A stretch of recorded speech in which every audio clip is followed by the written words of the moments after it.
Bismillahirrahmanirrahim. Assalamualaikum warahmatullahi wabarakatuh.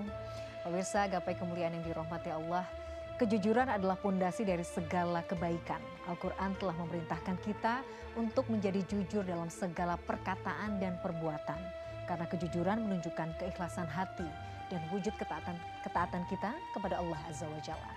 Setiap kata dan perbuatan yang terucap dan dilakukan haruslah berkisah tentang kebenaran. Jujur bukan hanya harus menjadi ciri seorang muslim, tetapi juga sebuah cara untuk menjaga hubungan kita dengan Allah dan sesama. Kejujuran menjadi jalan menuju kedamaian hati dan keberkahan dalam menjalani hidup di dunia yang singkat ini. Nah, pemirsa, selama 45 menit ke depan, insya Allah kita akan membahas tema yang sangat penting dan sangat erat kaitannya dengan kehidupan keseharian kita, yakni jujur dalam segala perkataan dan perbuatan. Seperti biasa, saya tidak sendirian, sudah hadir bersama saya di studio. Ada gurunda dan juga ayahanda kesayangan kita semua, Kiai Haji Haris Hakam. Assalamualaikum Pak Kiai, Ayah. Waalaikumsalam warahmatullahi wabarakatuh. Sehat hari ini? Sehat. Alhamdulillah. Terima kasih Seperti sudah hadir. Alhamdulillah. Amin. Semoga Pak Kiai senantiasa sehat. Amin. Sehingga amin, kami ini yang muda masih bisa thalabul ilmi kepada Pak Kiai. Insya Allah. Insya Allah. Amin. Ya Rabbal Alamin. Nah, bagi Anda pemirsa yang juga memiliki pertanyaan, Anda bisa mengirimkan pertanyaan Anda berupa video melalui nomor WhatsApp yang tertera di layar kaca. Pak Kiai, bahasan kita kali ini adalah jujur dalam perkataan dan perbuatan. Kita tahulah bahwa agama kita memerintahkan kita itu untuk senantiasa jujur. Tapi sebenarnya mengapa Islam ini begitu menekankan? Kan kalau bisa bicara jujur itu erat kaitannya dengan kebenaran. Kenapa kita selalu memang ditekankan menjadi fondasi utama? Kejujuran dan kebenaran itu kenapa menjadi bagian dari fondasi utama dalam kita beragama? Tafadhol Pak Kiai. Baik, bismillah walhamdulillah wassalatu wassalamu ala rasulillah. Amma ba'du, Mbak Mila dan para pemirsa dimanapun Anda berada.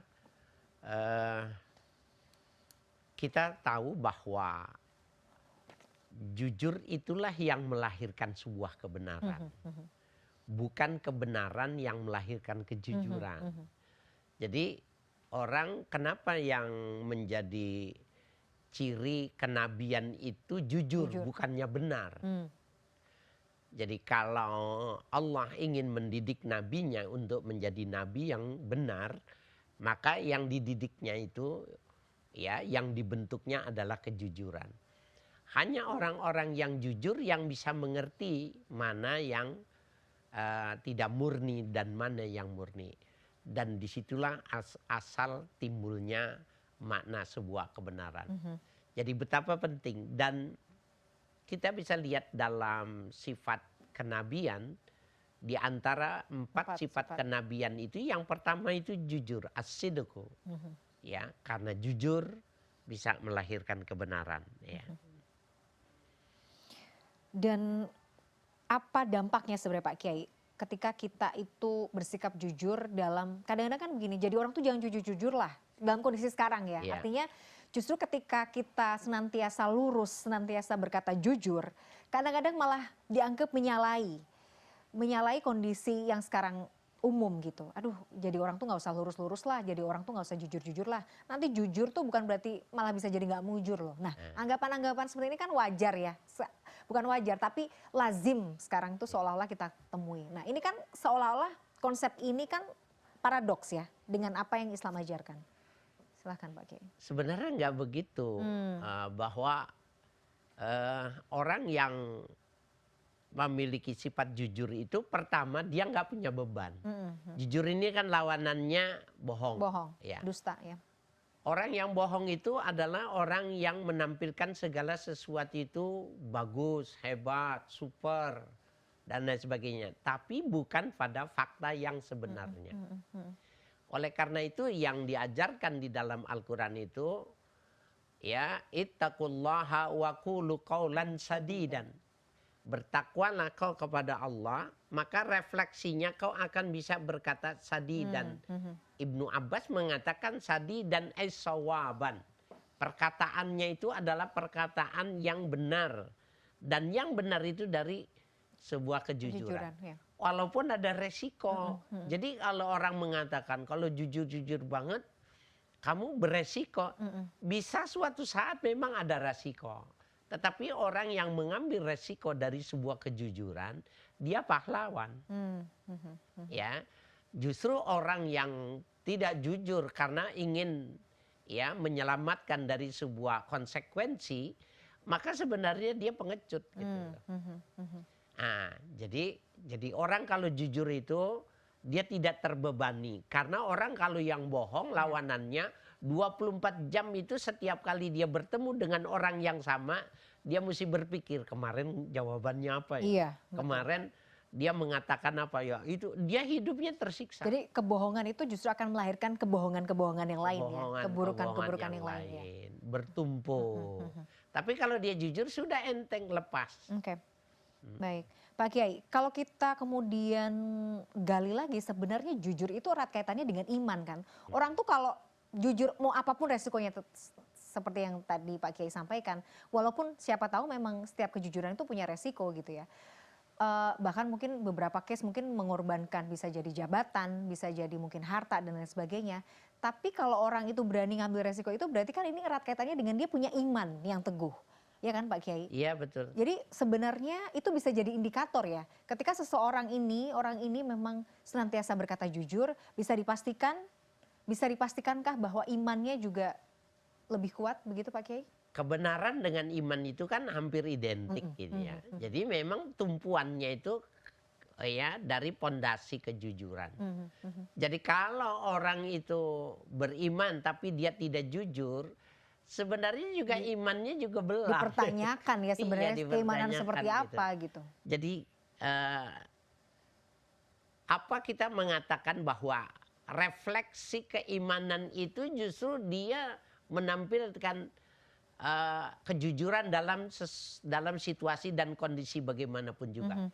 Sehingga di dalam tafsir At-Tabari ya Al-Qurtubi dikatakan bahwa yang dimaksud itu ma yuwazibu zahiruhu batinahu. Jadi apa yang dia ungkapkan dalam lisannya itu sama dengan apa yang ada di dalam hatinya. Kalau itu yang ia tampilkan, itu memang refleksi iman. Jadi betapa bisa dibayangkan kalau ketika orang itu berbohong bahwa pastilah imannya itu compang-camping. Compang-camping. Iya. Nah, bagaimana kemudian dengan dia mengaku beriman, tapi itu tadi lisannya malah ini orang kok jadi sering dusta ya, banyak bohongnya ya. Tapi muslim, ngakunya beriman, tapi kondisinya seperti itu. Berarti ada yang salah dong, imannya yang harus diperbaiki gitu ya. Ya, imannya yang harus diperbaiki. Artinya dia belajar lagi, dia pahami lagi, disikapinya lagi, ya, ditekuninya lagi, dihayati, diamalkan tentang iman. Karena jujur itu adalah refleksi. Dia tidak bisa orang belajar jujur. Tidak ada orang belajar jujur. Tetapi orang belajar iman dan mengimani apa yang dia beriman itu melahirkan kejujuran. Oke, jadi istilah kalau orang itu kan lawan kata jujur ya dusta ya Pak Kiai. Kalau orang itu ya berdusta ya bagian dari ciri orang munafik sebenarnya Pak Kiai ya. Ya, bolong-bolong keimanannya. Bolong-bolong keimanan. Dan sebenarnya, nah kondisi sekarang itu ya Pak Kiai seperti tadi kemudian yang lazim gitu ya. Aduh jadi orang tuh jangan lulus-lulus, jadi orang tuh jangan terlalu jujur. Nanti bisa malah jadi buntung loh. Karena itu tadi khawatir dengan orang tuh jujur sebenarnya akan ada banyak akan ada banyak keburukan yang justru mendatangkan kejujuran itu karena datang dari kejujuran itu. Nah, bagaimana kemudian kalau orang tuh dihadapkan pada situasi seperti itu Pak Kiai, misalnya kalau aku jujur nih, mungkin aku akan kehilangan ini nih, kehilangan jabatan aku. Kalau aku jujur, bisa jadi aku akan kehilangan pekerjaanku nih. Lebih baik aku bohong demi mengamankan semuanya atau ya saya harus jujur. Kan ada yang dipertaruhkan Pak Kiai. Kalau yang dia pertaruhkan, yang dia ingin pertahankan adalah kedudukan dia, maka pilihannya adalah pendekatan syar'i. Bahwa pendekatan syar'i itu bohong demi kebaikan itu dimaaf. Tapi jangan lupa itu adalah pendekatan syar'i. Tetapi kalau pendekatan imani, dia nggak bisa mengatakan dengan alasan apapun juga untuk membalik dari sebuah fakta. Jadi konteks pembahasannya itu bisa dengan dua hal. ini kan timbulnya masalah dan pertanyaan ini dari lantaran kondisi sekarang kadang-kadang hal-hal yang dianggap sudah lumrah Ya. itu salah kemudian dianggapnya biasa. Betul. Itu sebenarnya. Jadi umpamanya mau lebaran. Ya. Ya, mau lebaran, tingkat kebutuhan tinggi. Apalagi tambahan dana pulang kampung dan lain sebagainya. Taruhlah kalau ngentit sedikit, Nah, itu dalam medan tertentu, bagian tertentu itu dianggap biasa. Ada orang dalam satu ringgingan sepakat dia sendiri tidak mau gitu. Dia akan terlihat. Gitu. Nah, pada saat semacam itu kalau memangnya dia pendekatannya adalah pendekatan syar'i, maka dia bilang ya sudah, karena saya punya tanggung jawab. Ya, karena saya mau mempertahankan ini supaya ini tidak lepas. Ya sudah, saya larut bersama dia. Artinya dia bohong gitu ya. Tetapi kalau dalam pendekatan keimanan bahwa jujur bagian daripada refleksi keimanan, dia nggak begitu. Dia rela meninggalkan kursinya itu daripada dia menggadaikan keimanannya. Nah, kita mau jadi tipe yang seperti apa itu pilihannya ada di kita ya. Pilihan itu. Dan pilihannya ada di kita mau menjadi seperti apa. Menarik sekali pembahasannya. Ini kan konteksnya bisa kemana-mana ya Pak Kiai, bisa banyak yang nanti kita bisa bahas, elaborasi. Tapi kita jeda dulu, pemirsa jangan kemana-mana. Gapai Kemuliaan masih akan kembali setelah jeda yang satu ini.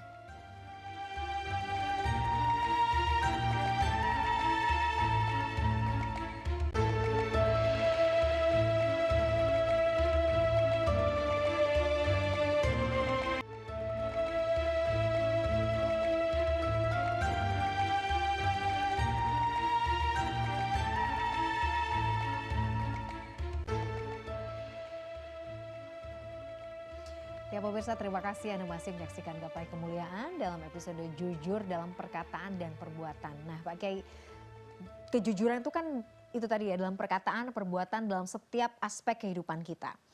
Nah kadang-kadang kan kita jumpai misalnya perintah juga untuk berlaku jujur, itu kan untuk mereka yang berdagang, mereka yang berurusan bisnis, mereka yang bermuamalah.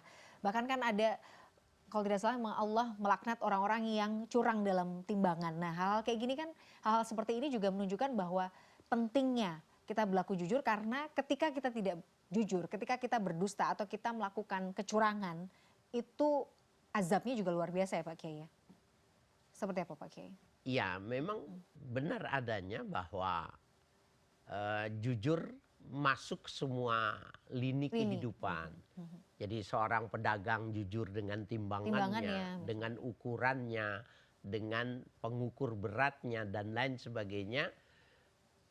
Kan itu semua bagian dari tergantung dari imannya.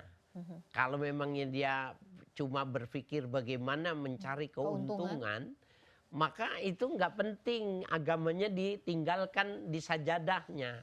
Nanti ketika dia mau sholat baru dia ketemukan keimanannya itu. Kan itu banyak terjadi. Nah oleh karena itu dia kejujuran itu harus disandingkan kepada al-haq.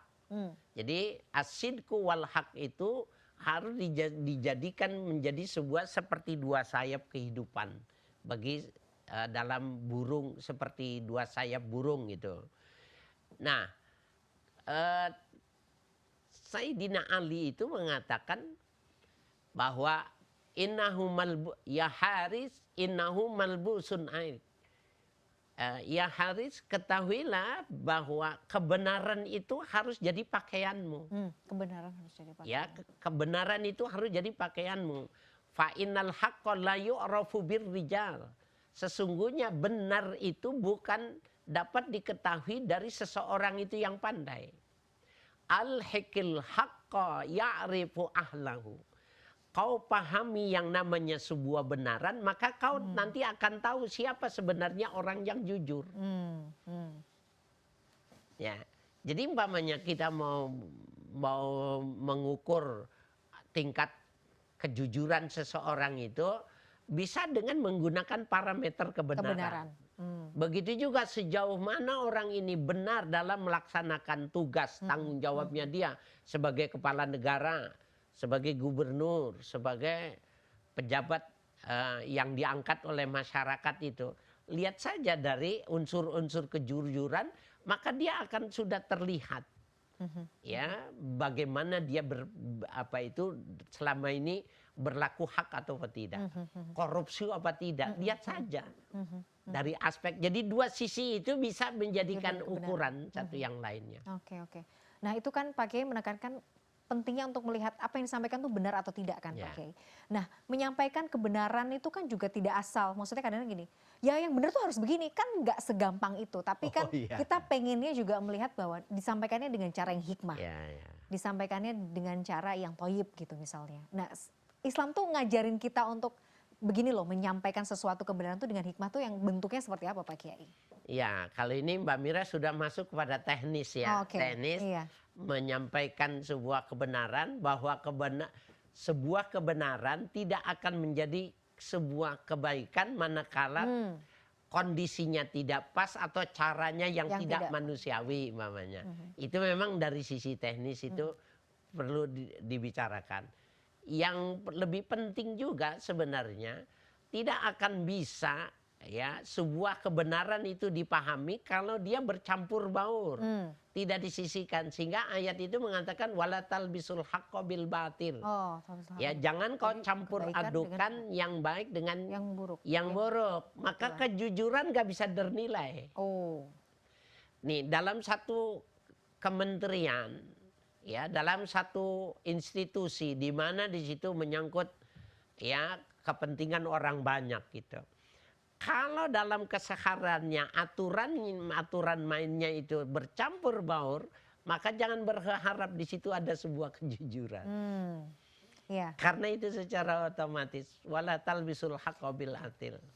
Jadi pada dasarnya kebaikan itu dia tidak akan bisa berdiri di samping atau bahkan dia bercampur dengan kebatilan tuh nggak akan bisa. Gak ada tuh ceritanya bisa jadi satu tuh nggak akan ada ceritanya. Gak bisa. Saya ingin memainkan dua peran ini supaya yang sama ke sini saya bisa jalan, yang ke sini bisa nggak bisa. Jadi yang baik itu memang tidak akan pernah bisa bercampur. Nggak bisa, dan dia tidak akan bercampur baur. Pak Kiai, kalau misalnya dalam konteks itu tadi ya, misalnya kita tidak berkata jujur, tapi kan boleh ya dalam situasi-situasi tertentu, misalnya bagaimana mungkin pasangan membahagiakan pasangan dengan pujian gitu kan, walaupun kita tahu ya itu juga nggak jujur-jujur amat gitu. Kamu adalah pasanganku yang paling baik sedunia, paling ganteng, paling cantik. Itu boleh dong, bagian dari sebuah ibadah justru kalau kita memuji pasangan kan Pak Kiai? Iya, secara nilai dia berbohong.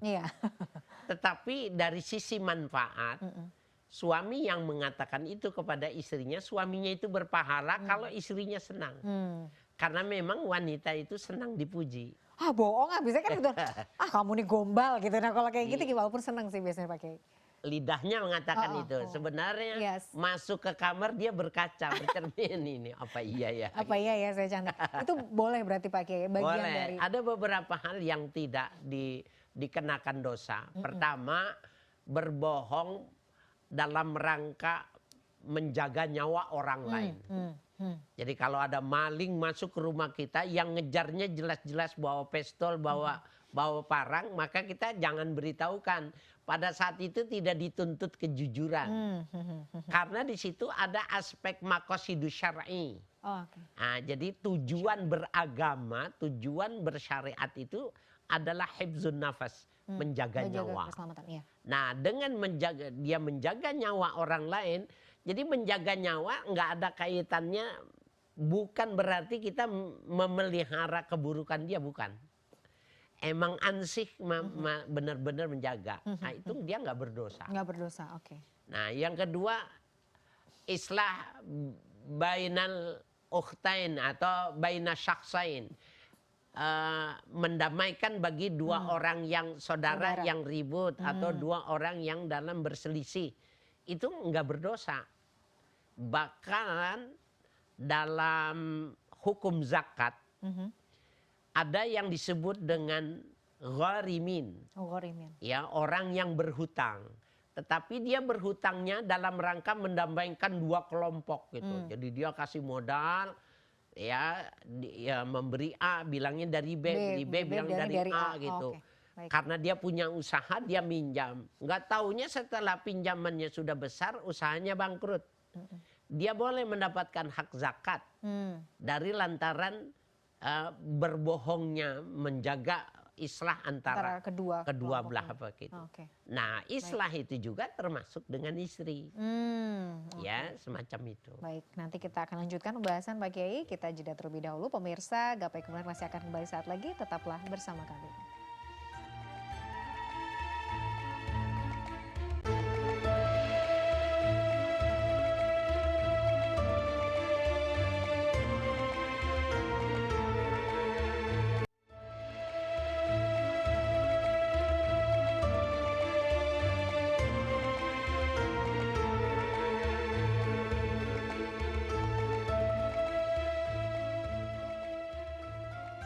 Pemirsa, terima kasih Anda masih menyaksikan Gapai Kemuliaan dalam episode Jujur dalam Perkataan dan Perbuatan. Pak Kiai, kalau kita senantiasa berusaha mendidik diri untuk berlaku jujur dalam setiap kesempatan atau keadaan, sebenarnya apa mungkin keberkahan yang Allah akan berikan kepada kehidupan kita, Pak Kiai?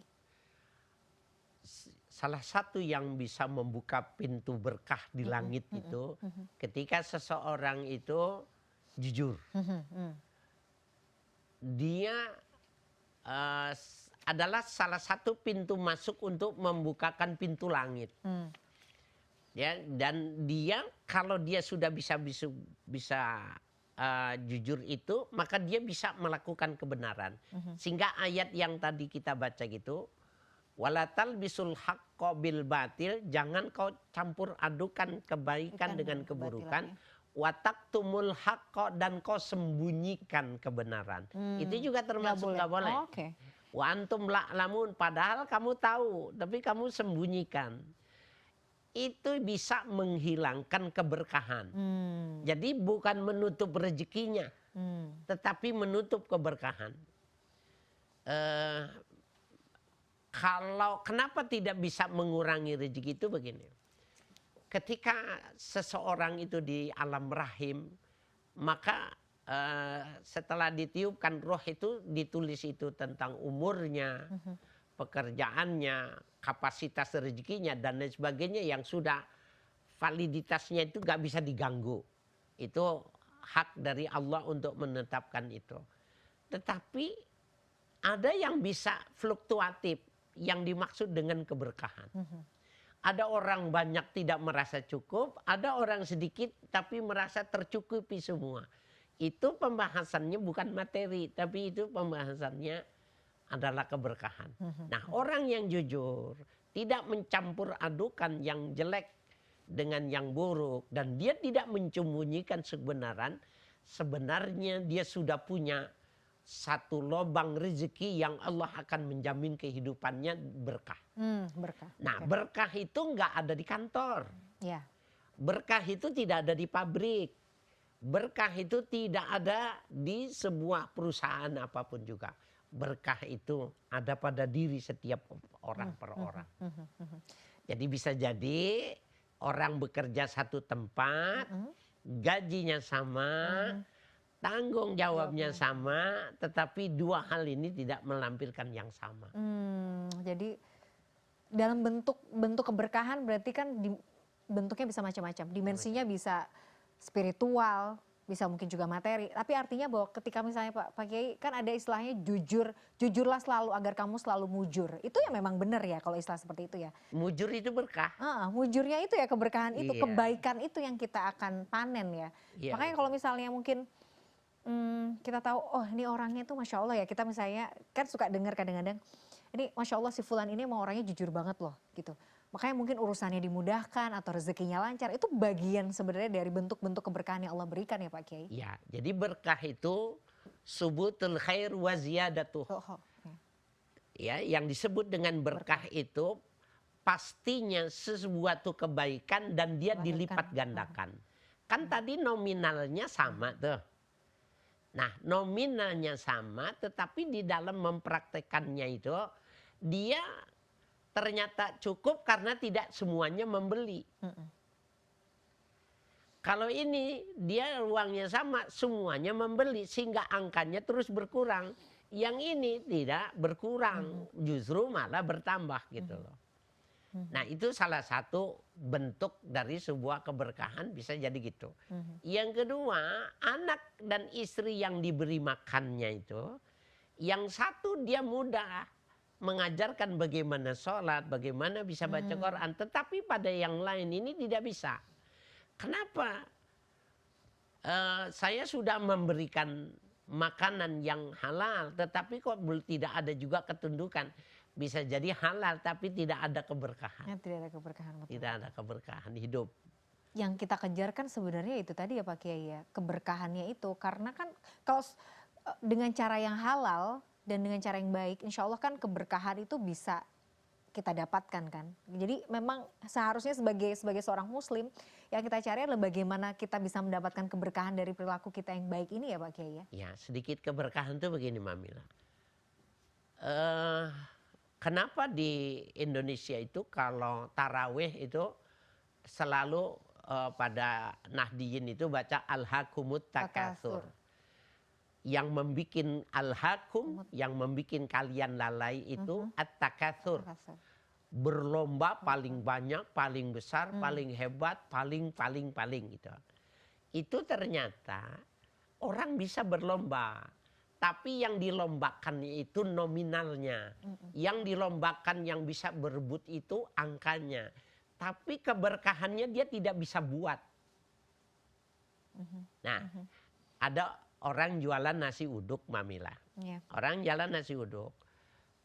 Dari pagi, siang sudah tutup. Ya, siang sudah tutup. Laris betul sehingga orang bang kenapa nggak ditambahin berapa sehari 10 liter, tambahin aja 15 liter. Enggak udah cukup segitu. Karena ini juga udah berkah.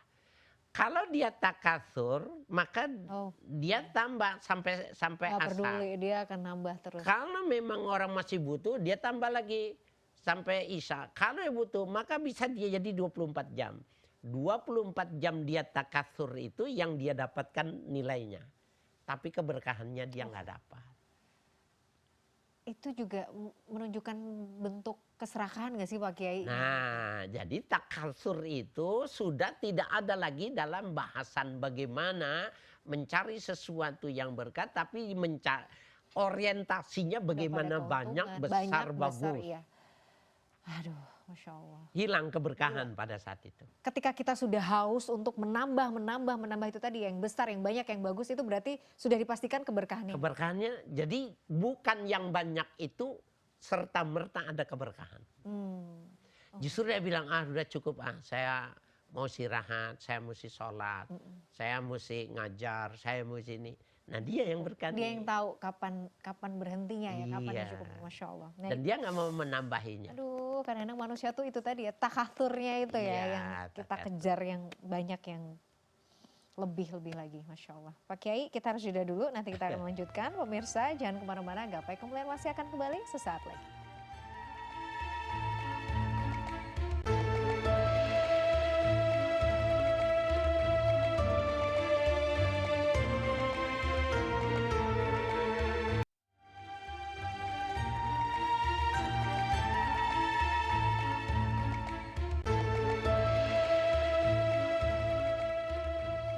Ya pemirsa, terima kasih Anda masih menyaksikan Gapai Kemuliaan. Pemirsa, seperti biasa di segmen terakhir ini, Ustadz Haris Hakam akan menjawab pertanyaan Anda pemirsa Gapai Kemuliaan yang sudah masuk melalui WhatsApp dalam segmen Ustadz Menjawab.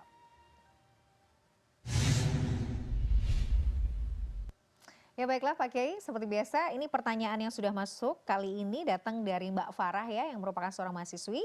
Kita akan bersama-sama menyimak pertanyaannya.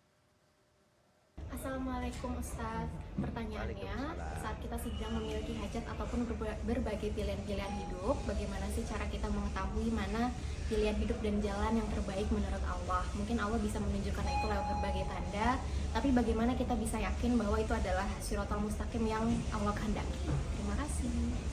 Ya, baik Pak Kiai. Itu tadi pertanyaan dari Mbak Farah ya, Adinda Farah. Jadi jika kita memiliki hajat atau pilihan-pilihan dalam hidup dan kita sudah berdoa kepada Allah, bagaimana sebenarnya Allah itu memberikan sinyal kepada kita supaya memang pilihan yang Allah berikan ini yang tepat untuk kita? Bentuknya itu seperti apa biasanya?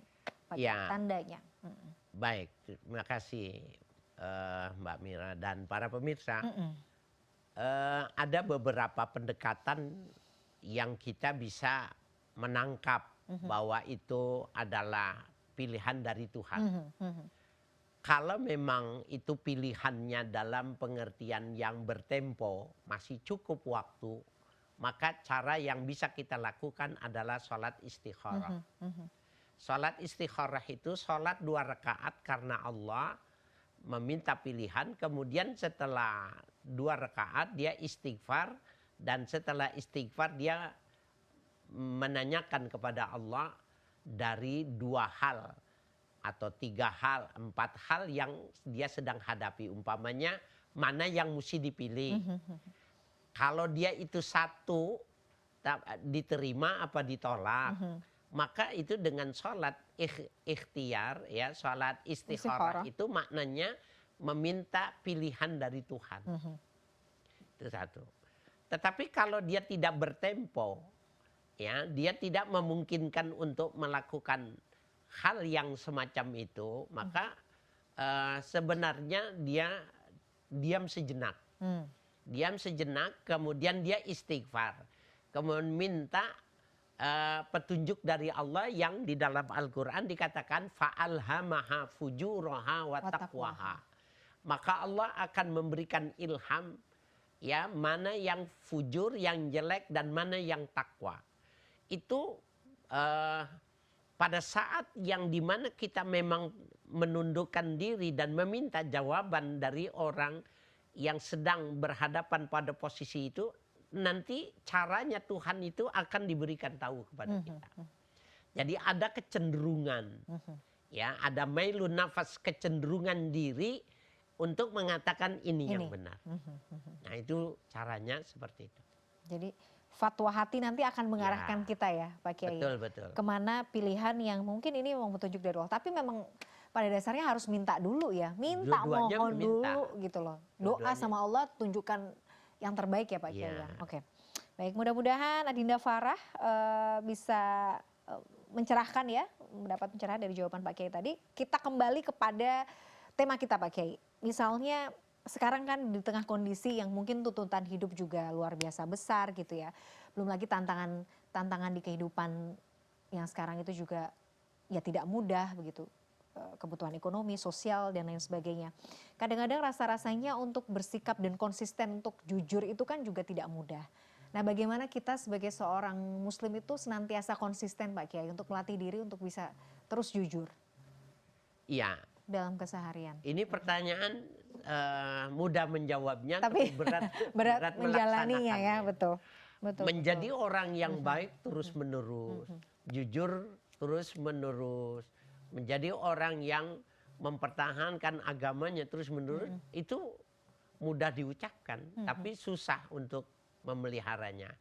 Nah, bagaimana cara untuk bisa mudah melakukannya? Pahami setiap sesuatu yang sebenarnya hati kita itu, nafsu kita menginginkan itu, tetapi kita tidak mau atas nama membela kebenaran dari Allah, dan kita pahami kita mendapatkan pahala, maka kita nggak ada yang sia-sia. Dan kita semangat terus untuk mempertahankannya. Karena memang nafsu kita ini dia ingin selalu mengatakan segala sesuatu mintanya dituruti. Jadi nafsu itu seperti anak bayi yang kalau tidak disapi sampai dewasa pun dia akan tetap menyusu kepada ibunya. Dan akan terus lapar ya. Maksudnya semakin dia dituruti, dia akan terus haus gitu Pak Kiai. Dia akan terus haus. Tapi Pak Kiai, kalau kita dalam kondisi futur, namanya manusia kan iman kan kadang naik ya. Karena mungkin kita melakukan ketaatan, turun karena mungkin kita tersenggol melakukan kemaksiatan. Nah, pada saat futur atau pada saat turun iman kita itu gimana untuk nge-boosting lagi supaya senantiasa kembali lagi pada level keimanan yang kita mau. Ya, dalam Islam itu yang sangat dianjurkan itu kan adalah memilih teman yang baik. Iya, betul. Nah, sebenarnya kalau kita sedang keluar dari jalur, kita nggak tahu kok kalau kita keluar dari jalur. Atau lebih tepatnya kita sebenarnya kok nggak sadar kok kalau kita itu lagi keluar dari jalur. Maka perlu kaca spion Dan kita, kaca spion kita itu orang lain. Karena di dalam hadis dikatakan al-muslim mir'atul muslim. Orang Islam itu dia kaca spionnya orang yang lain. Jadi teman yang akrab itu yang dia mengatakan, ente kayaknya udah lama nih nggak ngaji nih gitu, ente udah lama nih nggak ngaji, ente udah lama nih pagi nggak nyetel gapai kemudian CNN pamannya. Nah, itu adalah spion, itu adalah kaca. Nah, pada saat dia yang semacam itu, yang pertama sekali dia mesti lakukan, dia istighfar. Astagfirullahaladzim. Nah, setelah dia istighfar, maka istighfar itu yang melahirkan sebuah kesadaran. Maka dia bilang, ya Allah, ihdinas siratal mustaqim. Kalau dia sudah istighfar dan dia mengatakan, ya Allah, berikan jalan yang lurus, itu nanti terus-menerus potensi itu yang akan membentuk dia, mengarahkan dia. Jadi betapa pentingnya kita punya kaca spion, ya, punya mir'atul muslim itu tadi, teman-teman dekat. Jadi teman yang dekat itu yang mengoreksi ketika kita salah, itu sebenarnya teman. Masya Allah, itu bukan yang mendamaikan ketika kita salah. Gak apa-apa lah. Ya namanya orang ya suka ada khilafnya, ada salahnya, nggak apa-apa lah gitu. Nah kalau kayak gitu tuh berarti itu bukan sahabat. Bukan sahabat yang bisa kita geret nanti sampai ke jannah ya Pak Kiai ya. Jadi istighfar itu betul-betul bisa melembutkan hati ya, bisa. Oh benar. Jadi dia multifungsi itu. Jadi kalau dia sudah bilang astagfirullahaladzim, kecil tuh dia pada saat itu nggak bisa berbuat apa-apa, sudah jauh dari rel. Nanti dibilang ya Allah, ihdinas siratal mustaqim. Jangan-jangan dia tadi nggak sholat. Jangan-jangan juga bisa jadi makannya sudah tidak ada filter. Itu nanti dengan dia istighfar itu, ini mesti kamu tinggalkan. Ini kamu jauhi. Dia bisa menemukan kembali. Jadi taufik Allah itu juga datang dengan istighfar tadi. Iya. Oke. Pak Kiai terakhir, nah kalau misalnya, selain kita juga harus memperbaiki diri ya, terus menerus nggak boleh lengah ya sebenarnya untuk senantiasa berbuat baik, melakukan amal soleh. Tapi kan kadang-kadang ujiannya itu tidak hanya datang dari diri sendiri gitu ya, melawan hawa nafsu sendiri, tapi juga mungkin dari lingkungan sekitar kita. Nah kita menghadapi orang-orang yang mungkin tidak amanah, nggak jujur dengan kita gitu. Kan biasa ya Pak Kiai, namanya kita hidup bermuamalah atau kita bersosialisasi dengan orang lain, kan ada aja orang yang bersikap seperti itu kepada kita.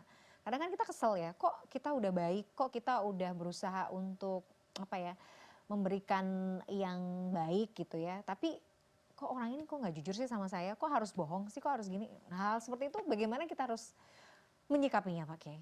Kita kasih cermin sama dia. Okay. Jadi hadis yang tadi itu, al-muslim mir'atul muslim, itu kita beri cermin sama dia, karena dengan kita memberikan cermin, dia nggak kesinggung sama kita. Artinya kita jadiin diri kita itu cerminan bahwa dia itu salah. Bahwa dia itu tidak jujur. Bahwa dia itu sudah keluar dari jalur. Dan kita melakukannya, sikap itu, perbuatan itu, atau apapun yang kita buktikan itu tadi, emang niatnya untuk menjadikan itu spion bagi dia. Kalau orangnya nggak peduli Pak Kiai? Oh nggak bisa. Kebenaran itu tidak bisa terhapus oleh apapun juga. Cuma masalahnya lemot atau cepat meresponnya itu. Tetapi dia pasti nangkap. Jadi orang akan nangkap kalau dihadapkan kepada spion itu tadi, dikasih kaca. Oh iya, sadar. Dan itu tidak merusak hubungan. Oke, walaupun pada akhirnya maksudnya kalau orangnya kemudian malah menjauh. Misalnya udah kita ingetin, harus sebagai teman jangan gitu dong, kamu harus begini, kok udah ini sih. Kok kamu... itu bukan cermin kalau itu. Kalau sudah mengatakan itu, memungkinkan dia jauh. Kalau kita mau jadikan cermin sama dia, kita nggak mesti mengatakan apa-apa, bisa jadi. Tetapi dalam satu hal, cara menghitung umpamanya, mohon maaf ya, aku salah ya. Gitu. Pada saat itu dia sudah tertegur. Ya, bahwa sebenarnya dia juga nggak tahu seandainya tidak dipulangkan gitu. Pada bilangan itu dia lebih mohon maaf. Ini kelebihan gitu. Dia nggak mengatakan tentang kesalahan orang itu, tetapi dia mengkoreksi bahwa ini nggak bagus. itu sama dia sama aja dipukul mukanya dengan balok gitu.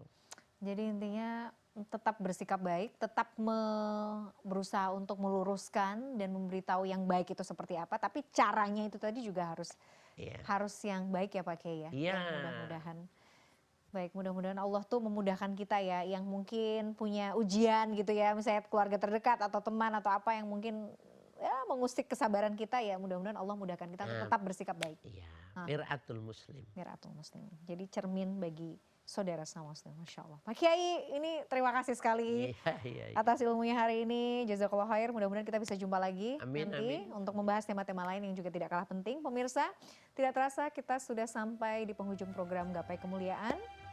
Semoga kajian hari ini membawa manfaat, membawa kebaikan, dan Allah Azza wa Jalla senantiasa mudahkan kita semua untuk bersemangat dalam menuntut ilmu agama. Amin ya rabbal alamin. Terima kasih atas perhatian Anda. Saya Meladia Rahma dan juga Kiai Haji Harisakam undur diri. Insya Allah kita jumpa lagi pada episode yang akan datang. Subhanakallahumma wa bihamdika asyhadu an la ilaha illa anta astaghfiruka wa atubu ilaik. Wassalamualaikum warahmatullahi wabarakatuh. Waalaikumsalam warahmatullahi wabarakatuh.